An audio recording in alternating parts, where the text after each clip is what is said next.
بابا شوف لي معاك 200 جنيه كده لحد اول الشهر. ماشي يا يوسف، بس انت كده حسابك تقل قوي يا حبيبي. حسابي تقل؟ انا شفت شيشه في ايدك دلوقتي وانت بتقول لي الجمله دي. انت ليه محسسني ان انا قاعد بكلم صاحب القهوه اللي بقعد عليها؟ يا حبيبي هو الحق يزعل يعني؟ يا بابا في ايه؟ انا ابنك. ابني تاكلني يعني؟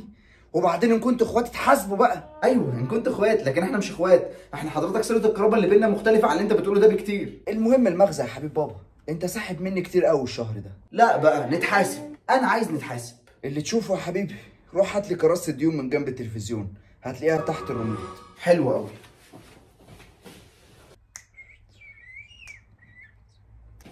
اهي كراسه اهي.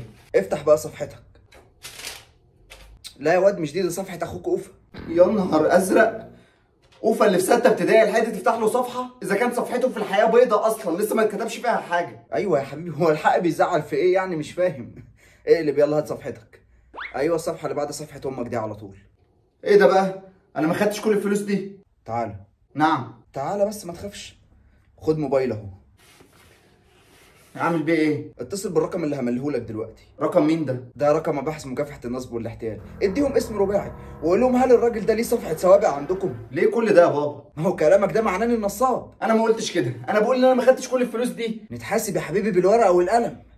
150 جنيه اخدتهم مني بتاريخ 12 ابريل، بقوا 250 جنيه دلوقتي. بقوا 250 ليه بقى؟ فوايد يا حبيبي.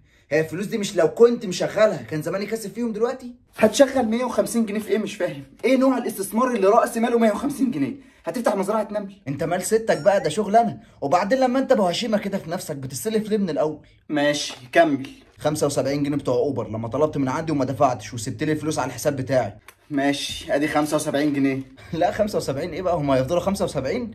بقوا 150. ليه طيب؟ البنزين غلي قوي يا حبيبي، انت مش عايش في الدنيا ولا ايه؟ ماشي، في 50 جنيه هنا مكتوبه، دي بتاعت ايه بقى بالظبط؟ لان انا فاكر كويس جدا ان انا عمري ما استلفت منك اقل من 100 مقفوله. لا دي مش سلفه. امال دي ايه؟ دي مخالفه. مخالفه ايه؟ هو انا في مرور مدينه نصر يا بابا؟ هو المرور بس اللي فيه مخالفات؟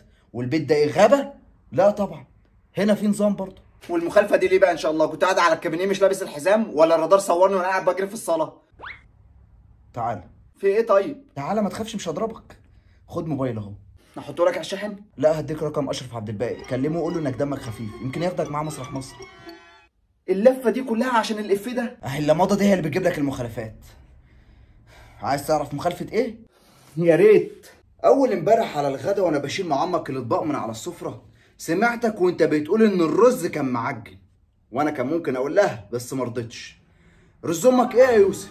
احلى رز في الدنيا. مش سامع. احلى رز في الدنيا. علي صوتك شويه. احلى رز في الدنيا. لا هو كان معجن فعلا، بس احنا ما ينفعش نقول لها، فاكتفيت بمخالفتك. طب بما اننا بنتحاسب بقى، انا مش دافع لك شهرين قسط الغساله. تعالى كده. ايه تاني؟ امسك ده تليفون عمك شحاته جارنا، مراته لسه غاسله غياراته امبارح ونشرهم علشان ينشفوا. كلمه وقول له صباح الخير يا عم شحاته، ممكن اعرف من حضرتك هي طنط ابتهال غسلت غيارات حضرتك فين؟ هيقول لك في غسالتهم عادي، مش في غسالتنا احنا يعني. يا بابا انا هكلم الناس على الصبح عشان اسالهم سؤال شخصي زي ده. ما انا اعمل لك ايه؟ ما انت كلامك ده بيدل ان انا باجر الغساله بالساعه. هي هدوم مين اللي بتتغسل في الغساله دي يعني؟ مش هدومك انت واخواتك؟ ايوه ليه هما كمان ما يدفعوش زيي؟ مين قال لك كده؟ كله مكتوب عندك يا حبيبي. ماشي، بس حضرتك اخدت برضو 15000 جنيه بتاعتي اللي انا كنت محوشهم معاك، وغيرت الموبايل بتاعك وجبت موبايل ايفون. الكلام ده كان بتاريخ كام؟ 21 يونيو. و21 يونيو ده ما بيفكركش بحاجه؟ 21 يونيو. انت لسه هتفكر؟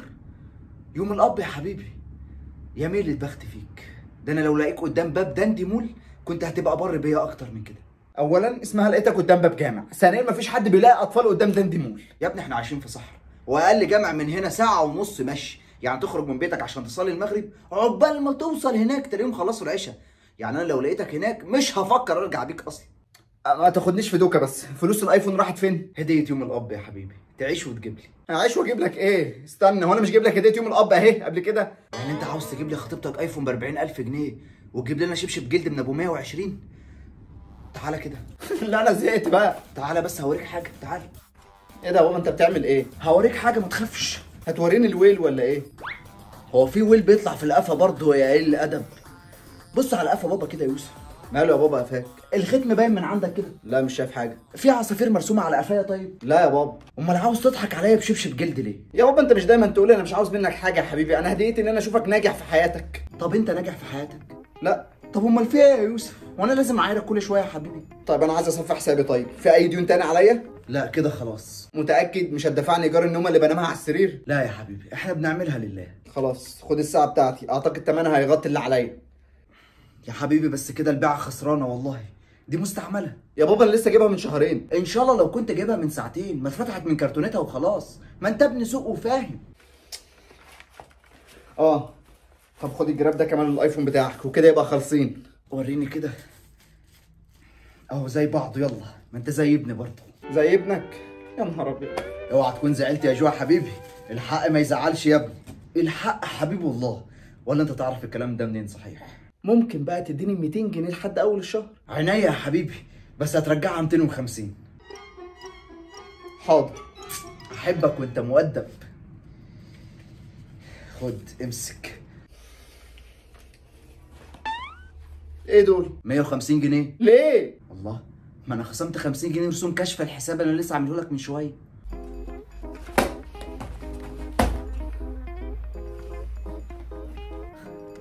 الفلوس ترجع اول الشهر يالا.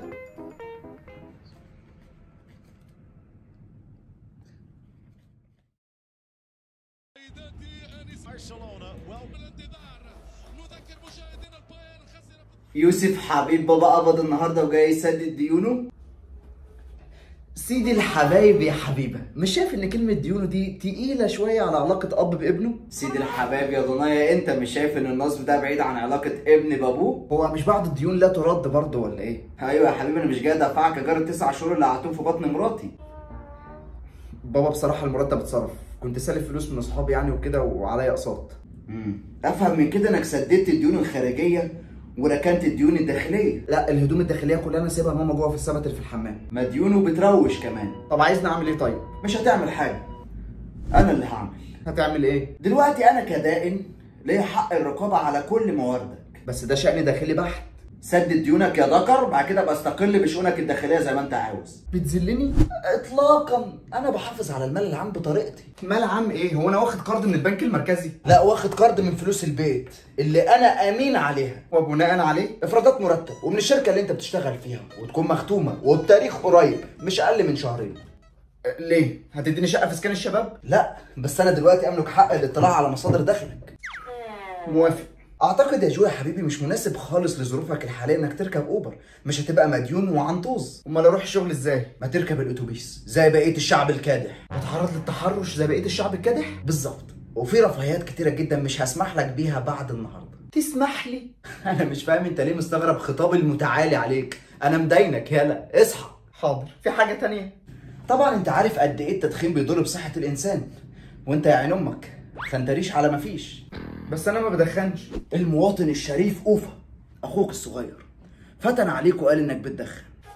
يا ابني قشطه قشطه، اصل انا ما ربيتش. ما انت لو ربيته ما كانش فتن. بص يالا، انا لا املك حق الوصايه على صحتك، انت حر، يكش تاكل بتبين. تمام. لكن عندي حق الوصايه على فلوسك، فمش هتشرب سجاير لحد ما تسدد اللي عليك. موافق. باي ذا واي، هعمل لك تحليل تدخين كل شهر، ولو لقيتك لسه بتشرب سجاير هوقع عليك عقوبات ماليه تقيله.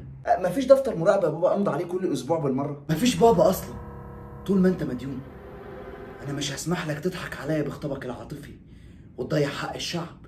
شعب مين يا حاج؟ الشعب البائس اللي جوه ده، اخواتك وامك، مش دول مسؤولين مني برضو؟ امال انده لك اقول لك ايه يا عمتي؟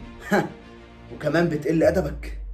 لا هتقول لي يا فندم. بابا انت فاكر نفسك امين شرطه؟ نشغل الغرامات طيب؟ لا انا اسف. يا ايه؟ يا فندم. مش حاسسها. انا اسف يا فندم. اقف انتباه زي ما اتعلمت، ايدك خلف خزن البنطلون، ارفع راسك محدش كاسر عينك. انت كسر عيني. مفيش دليفري من دلوقتي لحد ما تدفع اللي عليك. حاضر. وهاكل سبانخ. مفيش نزول على القهوه مع الصيع اللي شبهك. حاضر. اي اوامر تانية؟ مش عاوزني اتجوز بنت خالتي بالمره؟ انت مالكش خالات اصلا يا مغيب. انا تحت امرك عموما. صدقت انت بقى شويتين دول؟ ها يا ده انت ابن حبيبي. بجد يا بابا؟ بجد يا قلب ابوك يا ابني، هو في اب يذل ابنه علشان حفنه نقود متعفنه؟ والله انا صدقت انك مفتري. لا ده انا بهزر معاك يا جو. وقعت قلبي يا بابا. خد يا حبيبي بطاقه التموين دي واعمل حسابك هتنزل تجيب العيش كل يوم من النهارده.